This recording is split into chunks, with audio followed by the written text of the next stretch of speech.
یو عالم هغه ویل یو څه شیان مې د څه زناورونو یاد کړي دي ښا وې د هر زناور نه مې یو صفت اغستی دی چا ورته د سپي نه داسې صفت اغستی دی سپي کې صفت کم دی وې د هغې نه مې وفا زده کړې ده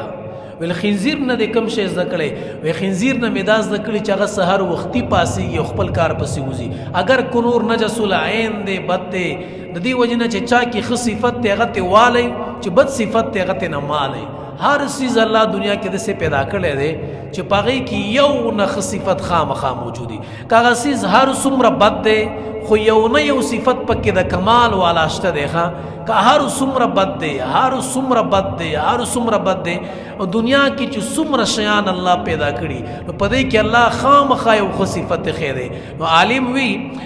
د هر زناور نه مې یو صفت اغستی د هر چا نه مې یو صفت اغستی دی نو چا ورته د سپي نه د کوم صفت اغستی دی وی د سپي نه مې وفا اغستی ده چې سپی ډېر وفادار دی چېرته مالک یوازې نه پرېږدي چې په مالک یې سخته راغله دا د مالک نه ګر چاپېره تاویږي د هغې دپاره غپام کوي د هغې دپاره منډه م وایي د هغې دپاره د چا په دیواله موړي د هغې دپاره په چا خولم لګوي د هغې دپاره په چا چکم لګوي د هغې دپاره بل زخمي کوي په دې سپي کې دومره وفا ده وی د کارغه نه د کوم صفت اغستی دی وی په دې کارغه کې ډېره ویره ده لاس مکې تکه تکه ګزار پې مه کوه خو کارغه که اسم تا وویني چې لاس یې ځمکې ته ښکته کړو د ډېرې ویرې په خاطر باندې هغه پاسېږي او روان شي وی داسې نه چې کاڼې روان اخلي او ما پې ونه ولي وی د کارغه نه مې دا صفت اغستی دی نو چا ورته وویل وی د خنزیر نه د کوم صفت اغستی دی وی د خنزیر نه مې دا صفت اغستی چې هغه سهار وختي پاسېږي په هغې کې دا کمال دی هغه وختي پاسېږي او خپل هدف او مقصد ته ځان رسوي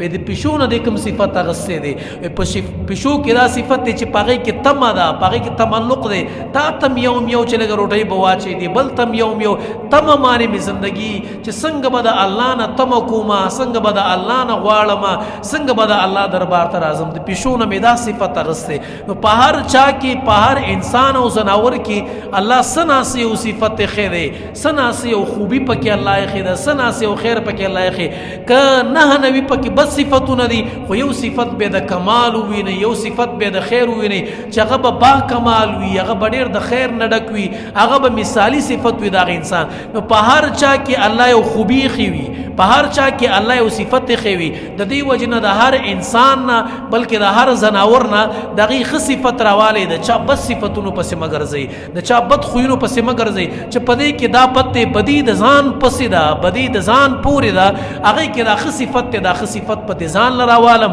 او د هغې دا ښه صفت به زم ځان کې راولم چې با کماله با چورته با همته انسان رانه جوړ شي ښه